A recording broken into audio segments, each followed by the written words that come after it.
निकल गया। चिट्ठी में लिखा था, अब इस बच्ची का ख्याल तुम रखना। सुमिको ने जब वह चिट्ठी पढ़ी तो उसकी आंखें भर आईं।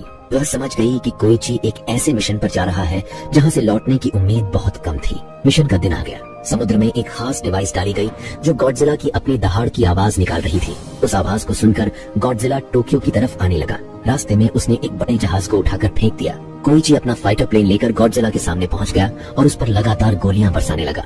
गॉडजिला गुस्से में प्लेन का पीछा करने लगा और इसी तरह कोइची उसे उस जगह तक ले आया जहां केंजी ने जाल बिछाया था।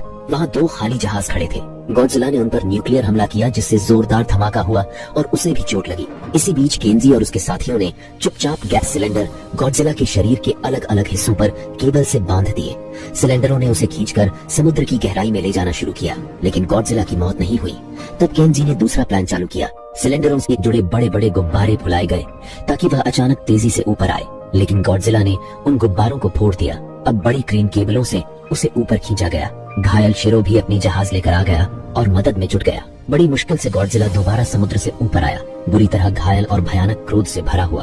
उसके शरीर से नीली रोशनी निकलने लगी। वह अपनी न्यूक्लियर शक्ति का इस्तेमाल करने वाला था। ठीक उसी पल कोइची ने अपना फाइटर प्लेन मोड़ा और सीधे गॉडजिला के खुले मुंह की तरफ उड़ाने लगा। एक भयानक कान फाड़ू धमाका हुआ। गॉडजिला का शरीर हवा में बिखर गया।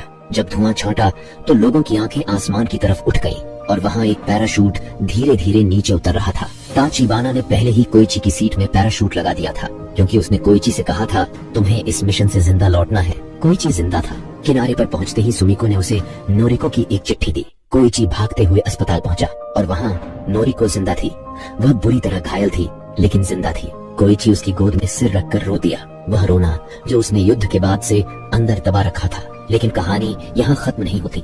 समुद्र की गहराई में गॉडजिला के मांस का एक छोटा सा टुकड़ा धीरे धीरे जुड़ने लगता है। वह पूरी तरह मरा नहीं था। दोस्तों, यह फिल्म सिर्फ एक राक्षस और इंसान की लड़ाई नहीं है। यह उस इंसान की कहानी है जो एक बार डर गया था, जिसने अपने साथियों को मरते हुए देखा और कुछ नहीं किया, जिसने वह सब खो दिया जो उसे जिंदा रखता था। लेकिन वही इंसान आखिर में उठा, अपना डर जीता और लाखों लोगों की जान बचाने के लिए खुद अपनी जान दांव पर लगा दी। कोइची एक कायर पायलट के रूप में शुरू हुआ था और एक असली हीरो बनकर निकला। अगर आपको यह कहानी पसंद आई तो चैनल को लाइक और सब्सक्राइब जरूर करें।